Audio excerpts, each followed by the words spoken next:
প্রেম করে বিয়ে করার পর এখন হাড়ে হাড়ে টের পাচ্ছি। আমি একজন শিক্ষিত পরিবারের মেয়ে। আমার বাবা একজন শিক্ষক ছিলেন, আমার মা একজন গৃহিণী। আমরা 5 ভাই বোন। আমার শিক্ষাগত যোগ্যতা ডিগ্রি পাস।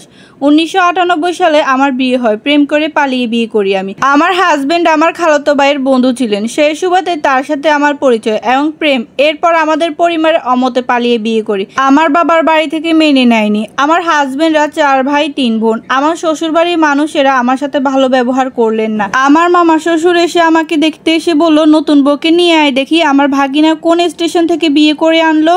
বলে রাখি, আমার শ্বশুর বাড়ি থেকে আমার বাবার বাড়ি যথেষ্ট সচ্ছল ছিল। এমন করে তারা আমাকে অপমান করলো। আমার হাজবেন্ড আমাকে নিয়ে শহরে চলে আসলো। আমার হাজবেন্ড একজন সরকারি চাকরিজীবী ছিলেন, তবে আমাদের জীবন ভালোই কাটতেছে। 5 মাস পর আমার পেটে বাচ্চা আসলো, তখন আমার বাবার বাড়ি থেকে মেনে নিল। এভাবে দিন কেটে যায়। তখন আমি 7 মাসের গর্ভবতী। তখন আমার শ্বশুর মারা যায়। আমার শ্বশুর আমাকে খুব আদর করতো। আমি দেখতে খুব সুন্দর ছিলাম বাকি যাদের থেকে, তাই আমার শ্বশুর আমাকে পুতুল বলে ডাকতেন। আমার শ্বশুর যখন মারা যায় তখন দ্বিতীয়বারের মতো আমি শ্বশুর বাড়িতে যাই 7 মাসের পেট নিয়ে। তখন আমার বড় ননাস আমার সাথে খুব খারাপ ব্যবহার করলেন। আমার শ্বশুর বাড়িতে তখন ভিতরে বাথরুম ছিল না, বাইরে বাথরুম ছিল, যেতে হতো খুব কষ্ট করে। আমার প্রস্রাবের ইনফেকশন ছিল, তাই বারবার বাথরুমে যেতে হতো। আমার বড় যা বারবার আমাকে শরবত খাওয়াচ্ছে। এটা নিয়ে আমার বড় ননাস অনেক অপমান করে, বলে বাড়ির বউ কাজ করতে হবে দেখে অভিনয় করতেছে। আমাদেরও তো বাচ্চা হয়েছে, আমরা তো এমন করিনি, শুয়ে থাকার জন্য অভিনয় করতেছে। আমি কোনোরকম সহ্য করলাম। 4 দিনের মাথায় মিলাদ পড়ানোর পর শহরে চলে আসি।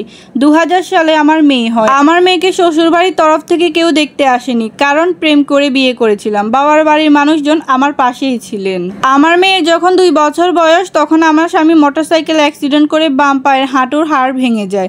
তখন থেকে আমার স্বামী নেশা করা শুরু করে। আমি তখন বুঝতে পারলাম না সে নেশা করে কিনা। আমার স্বামীর পকেট থেকে অনেকবার অনেক কয়েন পেতাম, তখন আমি কয়েনগুলো জমাতে শুরু করি। একদিন আমার খালাতো দেবর আসলো আমাদের বাসায়, বলল ভাবি ভাইয়া তো নেশা করে। আমি তার কথা একদমই বিশ্বাস করলাম না। তখন বলল, ভাবি আপনি কি ভাইয়ের এমন কিছু পাইছেন যেটা আপনার কাছে একটু অবিশ্বাস্যকর লেগেছে? আমি তাকে অনেক পোড়া কয়েন দেখালাম। সে বলল, ভাবি ভাইয়া তো হিরোইন সেবন করে। আমি এখনো বিশ্বাস করতে পারলাম না।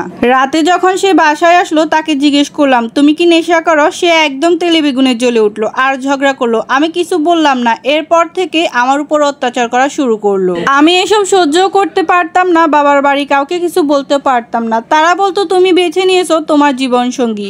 গেলাম আমার বড় ননাসের বাসায়। বড় ননাস শহরে থাকতো। উনি আমাকে ঘাট ধাক্কা ধরে বাইর করে দিলেন, কারণ তার ভাই নেশা করে না। কি আর করার, এভাবেই দিন পার করতে লাগলাম। একদিন হঠাৎ করে টের পেলাম আমি আবার গর্ভবতী। বাচ্চা নষ্ট করার জন্য অনেক ধরনের ওষুধ খেলাম, আনারস খেলাম, যত ধরনের পাওয়ারফুল ওষুধ আসে সব খেলাম।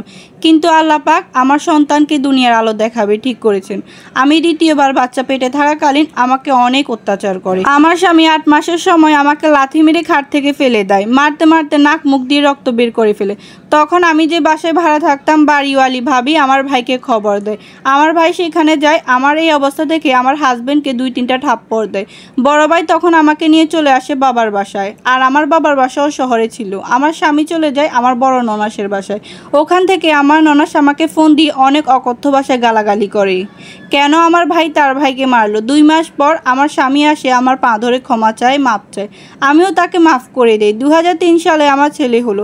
আমার ছেলে হওয়ার পর থেকে আমার স্বামীর বেতন আরও বাড়লো।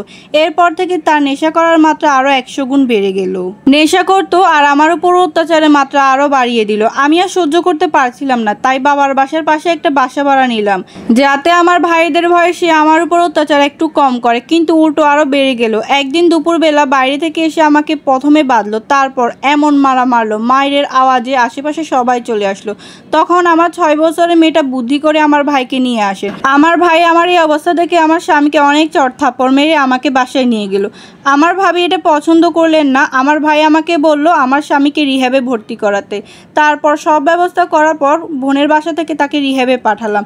এরপর আমার বড় ননাস তার জামাই ফোন দিয়ে আমাকে অনেক খারাপ ভাষায় গালিগালাজ করে। আমার দেবরও আমাকে অনেক কথাই শোনায়, তাদের বাসায় আমি খারাপ। আমি তাদের ভাইয়ের নামে শুধু শুধু মিথ্যা অপবাদ দিচ্ছি তার চাকরিটা খেতে চাইতেছি। তার ভাই কোনো রকম নেশা করে না। আমি শুধু আল্লাহর কাছে কান্নাকাটি করলাম। 2টা সন্তানের মুখের দিকে তাকে সব সহ্য করতে লাগলাম। 3 মাসের মাথায় তাকে চিকিৎসা শেষ করে রিলিজ করে এরপর বাসায় আনলাম। সে 2 মাস সুস্থ ছিল। 2 মাস পর নেশা করা শুরু করলো। আমি তাকে বাধা দিই, সে আমার উপর অত্যাচার করে। এমন কোনো রাত নেই সে আমাকে মারে না, নিজেকে শক্ত করলাম, মেনে নিলাম আমার জীবন এমন। এমন মার মারলো, মারতে মারতে আমার শরীরে পচায় ফেলছে। আমার 2টা বাচ্চা মানসিকভাবে রোগী হয়ে যাচ্ছে। আমি যদি কখনো তার রুমে যেতাম, আমার বাচ্চারা দরজার সামনে দাঁড়িয়ে থাকতো, কারণ আমার স্বামী যদি আমার গায়ে হাত তোলে। আমার ভাই প্রতি সপ্তাহে 2-1 বার করে আসতো।